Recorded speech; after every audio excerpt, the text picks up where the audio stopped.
नमस्ते to all of you. मैं हूँ माँ प्रेम असीमा और आप लोगों का मेरे यूट्यूब चैनल पर स्वागत है। आज हम बात करेंगे कि हमारी जो सेक्सुअल एनर्जी है उसको हम चैनलाइज कैसे करें, उसको हम अपने उपयोग में कैसे लेके आएँ। आप सबको पता ही होगा कि जो हमारी सेक्सुअल एनर्जी है वो हमारे जेनिटल एरिया में है। जब भी हमें वहाँ पर स्पंदन पैदा होता है, जब भी हमें वहाँ पर कुछ महसूस होता है, तब हमें एहसास होता है कि हाँ, हमारे भीतर ये एनर्जी जो है वो वर्क कर रही है। अब या तो हम इस ऊर्जा का प्रयोग जैसे कि नेचुरल वे में होता है, बच्चा पैदा करने के लिए करते हैं, और दूसरे वे में हम इसका उपयोग खुद के उत्थान के लिए भी कर सकते हैं, खुद की ग्रोथ के लिए भी कर सकते हैं, भले वो संसार में हो या फिर वो अध्यात्म में हो। दूसरा पॉइंट ये है कि हाँ, जो तंत्र है, तंत्र में इस ऊर्जा को बहुत पवित्र माना गया है, बहुत प्योर माना गया है, बहुत डिवाइन माना गया है। तंत्र में हम इस ऊर्जा का प्रयोग अपने आप को ऊपर उठाने के लिए करते हैं, अपने विकास के लिए करते हैं कि हमारा आध्यात्मिक विकास हो सके। तंत्र में एक सिंबल होता है जिसमें वो जो सांप है, जो सर्प है, वो हमारी स्पाइन के बेस पर 3 बार चक्र लगाकर बैठा होता है। लेकिन जब हम उस एनर्जी को प्रवाहित करते हैं, हम उसे चैनलाइज करते हैं, हम उसे ऊपर उठाने के लिए मेडिटेशन करते हैं, साधना करते हैं, तो वो जो सर्प है वो हमारी स्पाइन के थ्रू ऊपर उठता है और हमारी जो स्पाइन है उसको एक्सपेंड करता है, उसको फैलाते हुए वो ऊपर उठता है, वो हमारे सिर तक जाता है।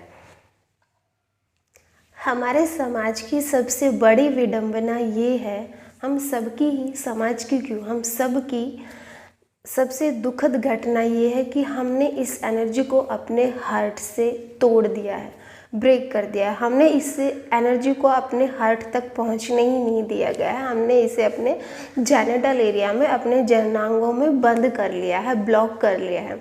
हालांकि बच्चे इसका उपयोग बहुत अच्छे से करते हैं अपनी ग्रोथ के लिए, अपनी खुशी के लिए, खेलने कूदने के लिए, क्योंकि उनको इस एनर्जी का एहसास ही नहीं होता, तो वो इसको ब्लॉक भी नहीं कर पाते।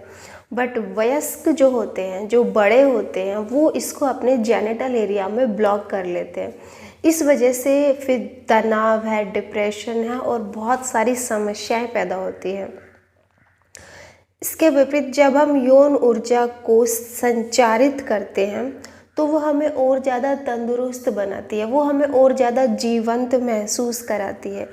इसलिए कुछ मेडिटेशंस के थ्रू, कुछ साधना के थ्रू, तंत्र में हम इस ऊर्जा को प्रवाहित करते हैं ताकि ये हमारे जेनिटल एरिया से ऊपर आए, हमारे हार्ट चक्र पर आए, नाभि चक्र से होते हुए हार्ट पर आए, थ्रोट पर आए, और जितने भी हमारे 7 चक्र हैं वो ओपन हो, ताकि हमारा जो लाइफ का फ्लो है ना वो स्मूथली चले, वो एक अवेयरनेस के साथ चले। बट लाइफ, हमारी जो डेली लाइफ है उसमें हम इस एनर्जी का प्रयोग नहीं कर पाते। जब भी हमें अंदर से बहुत ज़्यादा एनर्जी फील होती है तो हम क्या करते हैं, हम इस एनर्जी को नीचे की तरफ बहा देते हैं, और बहाने से हमें थकान महसूस होती है, ऑफकोर्स हमें खालीपन महसूस होता है। जब हम ऊर्जा को स्वतंत्र रूप से प्रवाहित करते हैं तो हम इसको बहुत सारी गतिविधियों में भी यूज़ कर सकते हैं। संसार में जो भी आपको पाना हो वहाँ पर भी हम इसको चैनलाइज कर सकते हैं, और जीवन के अन्य जो हमारे क्षेत्र है वहाँ पर भी हम इसका उपयोग बखूबी कर सकते हैं।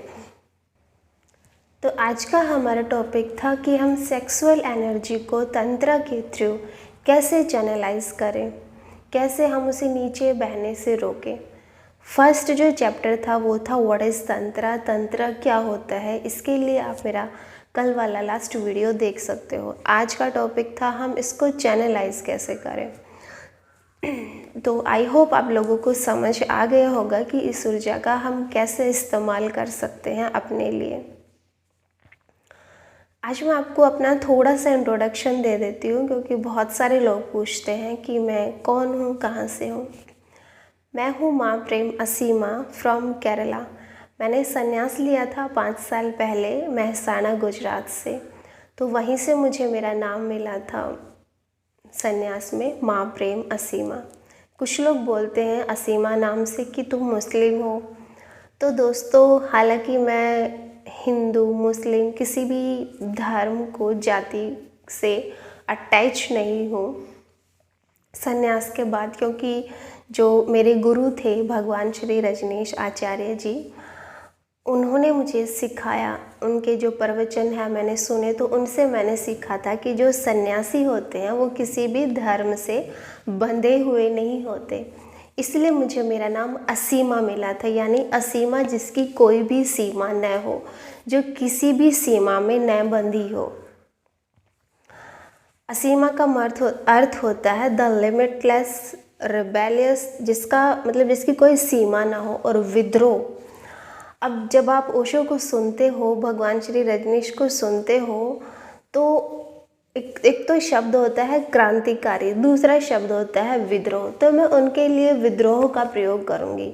उन्होंने हर चीज़ में विद्रोह करके अपना जो एक छवि बनाई थी, ऐसे ही जब हम उनको सुनते हैं, जो उनके सन्यासी हैं वो भी ऑफ कोर्स विद्रोही होते हैं।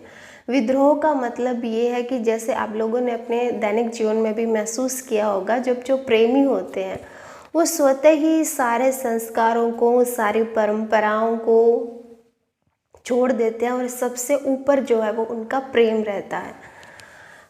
जब हम प्रेमी बनते हैं या प्रेमी होते हैं, तो वैसे ही सारी चीज़ें हमें एक एक करके सिखानी नहीं पड़ती प्रेमी को कि तुम्हें ये छोड़ना है, कि तुम्हें वो छोड़ना है। प्रेम अपने आप में विद्रोह है ही, वो हमें विद्रोही बना ही देता है। ऐसा नहीं है कि हमें सीखना पड़ता है, कहीं से किताब पढ़नी पड़ती है विद्रोह के लिए। हर व्यक्ति की एक अलग डायरेक्शन होती है, अलग दिशा होती है, हर व्यक्ति का इंटरेस्ट भी अलग होता है।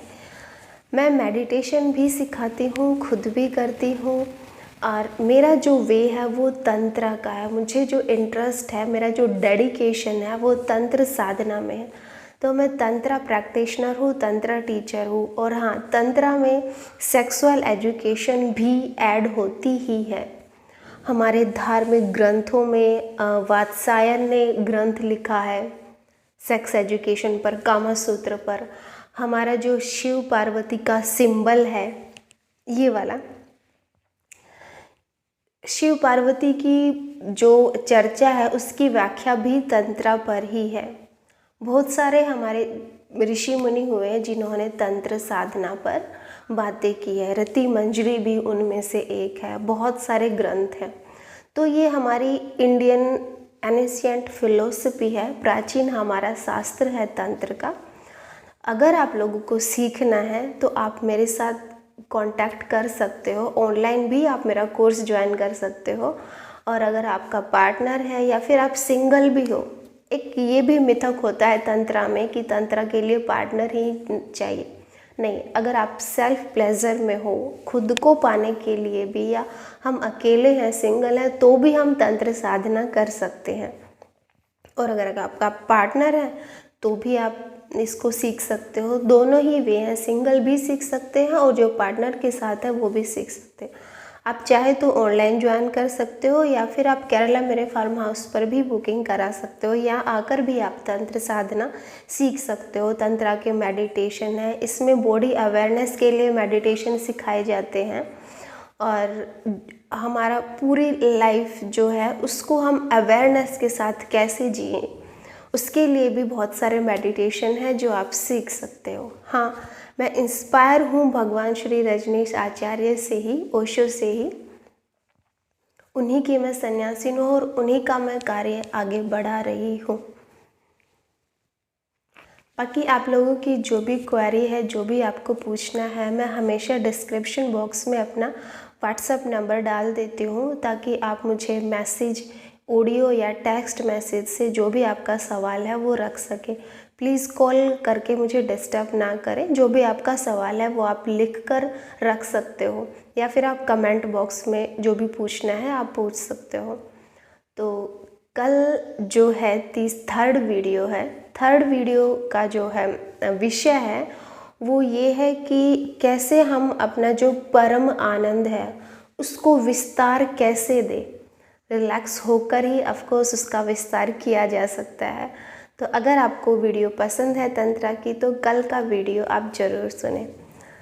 आज के लिए बहुत बहुत धन्यवाद आपका। बाय।